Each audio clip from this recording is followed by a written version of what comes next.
Hello, I'm Tom from the Bartitsu Lab, and in this particular session we're going to look at sneaky shots. Now often when we're doing combat arts and self-defense arts, we get too used to the notion of the opponent being in front of us.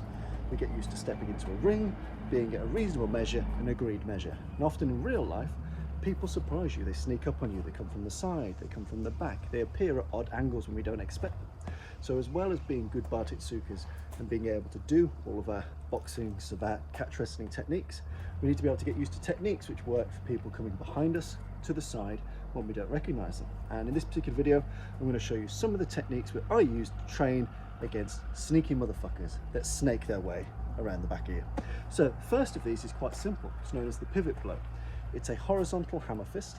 So if we're going to treat an opponent over here and I don't see him, one of the first things I might do is cock my body slightly in the opposite direction. So if he's coming from over here, I turn my body somewhat, if I get the chance to clock it, somewhat this way.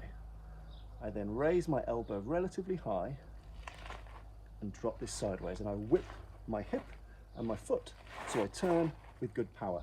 Again, if an opponent's come from this way and there's no one this way, I will turn to face him at the culmination of that blow.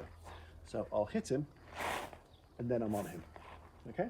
So get used to that. Where the head goes, the rest of the body goes. So if an attack's coming from the side, I turn my body somewhat, raise my elbow somewhat, because I don't really know what's coming and I might need to defend myself at the last minute. I raise my elbow somewhat, turn, pivot blow, face the opponent. And I always advise students to fill the gap. Turn, hit, hit. Always get used to throwing more things, because this might have hit him with the bottom of the fist, as it's meant to, so a sideways hammer fist. Sometimes it might hit him with the forearm if it's a bit closer, or indeed with the elbow if he gets really close. That's why I raise the elbow somewhat, so I've got that option. I can elbow, I can forearm, or I can do a fully extended pivot blow strike. And you see a lot of these in traditional bare knuckle boxing from Britain. You also see it in savate system, in boxe français, and also as a type of tetsu in jiu-jitsu. Okay, so first of these, turn the body, raise the elbow, pivot blow, fill the gap. From here, fill the gap, fill the gap, fill the gap, fill the gap. And again, you want to treat this blow like you're pulling the ripcord on a generator or on a parachute. You know, you're hurtling towards the ground, you're pulling this with some degree of desperation. So from here, turn my body, raise my elbow, rip this like a ripcord, and really pulled it, generated torque with my hip, with my toes, and then I fill that gap with something else. What that something else is completely up to you. Could be this pivot blow into a hammer fist, headbutt, knee, elbow, throw, whatever you want. But opponent from the side, raise, hit, and you can obviously do it on the right hand side too, this way. But importantly, make sure your head follows it and that you're ready to fill that gap. And be aware that it could hit with elbow, forearm, or the pivot blow fist in itself. Okay, so that's the first one. Next one is the chopper. And obviously the opponent's relatively far away. So if I've just noticed you're running towards me, I can whip out this. If we're a bit closer, I can't pull that off. I could pull off the elbow portion. So bear in mind when you're doing the pivot blow, train being able to do it as an elbow too, which is very effective. But if we're this close, I might want to do a turning chopper. What that means is, again, I raise my elbow, I turn to face the opponent, and I drop this kind of downwards back fist on their nose, against their jaw, or on their collarbone. I drop my weight with it as it lands. So I turn here, drop my weight, and again, I'm ready to follow through.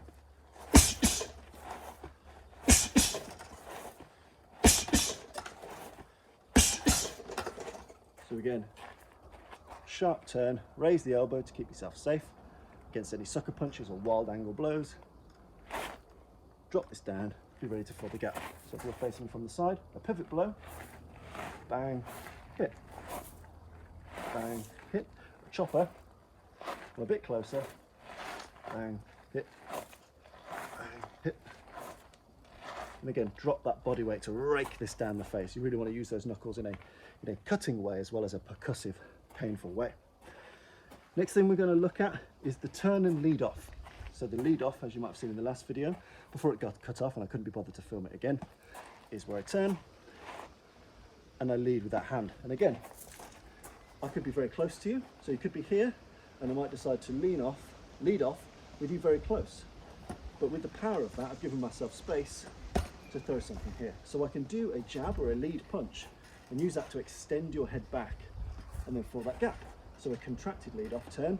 I've noticed you're here.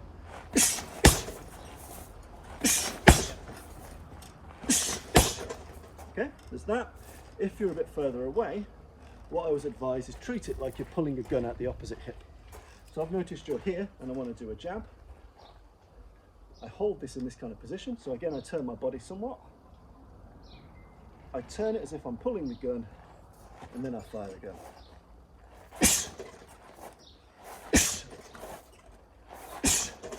Again, because there's reasonable distance here, I've decided not to do my pivot blow, but I could do at this range.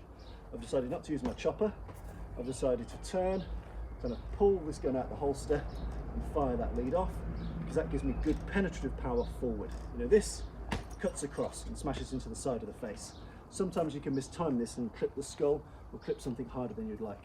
This lead off, you can't really go too far wrong, so it's a bit safer. From here, turn, pull, fire that blow. And then follow it up. So again, that's using the compressed lead off against something from surprised, or a longer lead off using that holster draw jab. Okay? Next thing you want to be thinking about is being able to do your headbutts. Okay, so again, often if we're waiting by a bar in a pub, we're going to be this close to people, we're going to be crowded. You tap me on the shoulder and I think you're a violent threat. There's no time really for me to turn and do defense, turn and do talking hands. Sometimes I might just need to explode and attack. So in this instance, I treat it like this. Assuming I'm slightly in front of my opponent, I'm going to drive the shoulder first, so a backwards shoulder barge, and that would normally turn the opponent's shoulder, loosen their neck, and bring their head kind of flopping like a jibber jabber for me. So I burst this shoulder back as I drop this head down, using the hard frontal part of my forehead, acting in kind of a sneezing motion, so using my back and neck muscles explosively dropping around. So I hit with the shoulder, which causes kazushi, unbalancing, then I drop the head.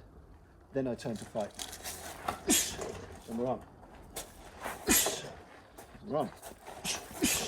And we're on. Okay? So being able to turn, use the shoulder first, just don't turn the face. If I turn with the shoulder, I keep myself safe. So any sneaky punches, I might take on the shoulder instead of the jaw. So I hit with the shoulder, follow with the head. Hit with the shoulder, follow with the head, then fill the gap. Shoulder, head, gap. And you'll notice that I kind of do a backwards roll with this as well, so it brings maximum coverage to that side of my jaw. Here, hit, and then I can do whatever I like. So that's another good technique. If we're really close up, someone's come from the side, bang, bang. So.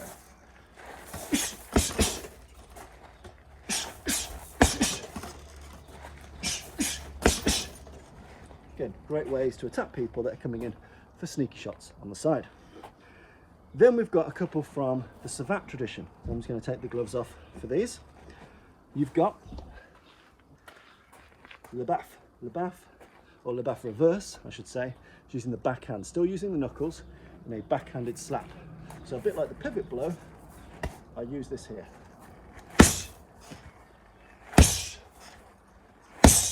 So if any of you are feeling not confident in your pivot blows, you can do the same technique, turn the shoulder, raise the elbow, whip Le Baff, but again, make sure you're not aiming with your fingers, but the knuckles of this slap. Bang! Still a knuckle shot. So I've turned, I've rolled, I've whipped those knuckles out in Le Baff reverse. Then finally, two types of elbow. The first one is just a contracted version of the pivot blow. If I'm too close to the pivot blow, I'm going to smash it with this elbow. Nice, simple MP Waza. You'll have seen this in all the movies. Nice and simple. For me, I always think of throwing the pivot blow, because sometimes it's hard to judge range when it comes to these things. So if I always think pivot blow and I hit you with the elbow because you're closer than I think, brilliant. But if you're further away than I think, and I think elbow, I'm just exposed. If I'm always thinking pivot blow, I'm guaranteed to hit you with something along this arm. So if I'm here, I don't really know that distance. So that time, I hit it with the forearm. I Don't really know this distance. That time I hit it with the elbow. Don't really know this distance. That time, hit it with the hand. Thinking pivot blow first can keep you safe. But if you need to, that MP waza from the side is really useful. But as I mentioned, think pivot blow first, and if the MP waza's there, the MP waza will work. And finally, the chicken wing elbow. So I take this from the 52 blocks tradition. Again, I like to mix in things from different arts. An attack from the side, chicken wing elbow is to extend it. So like this, I'm covering and I'm hitting outwards using the back end of this elbow here. So again, this keeps me initially safe. If I've just clocked someone coming this way, I might do that in case he's going to swing for me. So I'm covered. Then I clear him with this chicken wing and then I fill the space. So from here, bang, you know, you see this as open door in like Burley's 52, and other arts call this chicken wing, but quite simple, like so.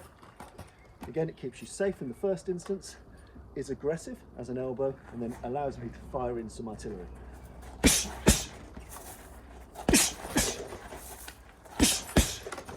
So again, these are some techniques you can pull off, left side and right side, or sneaky attacks from the side. So as I mentioned, we looked at the pivot blow, sideways hammer fist, the chopper, the downwards back fist, the contracted jab, so up close jabbing to fill the void. We've looked at headbutts using the shoulder and then the head. We've looked at the baff reverse, the slap using the knuckles, traditional elbow, and chicken wing elbow. Hope you find those useful. Get to practice them from the front, from the back, from the left, from the right. Make sure you're practicing three-dimensional boxing, not two-dimensional boxing, not just me versus a front-facing opponent, but me versus 2 to 3 opponents that come from the side or the back. That's three-dimensional boxing, and that's what I'm all about as part of the Bartitsu Lab. So I've been telling more. If you've got any questions or would like to know more about how I work these types of techniques, just get in touch.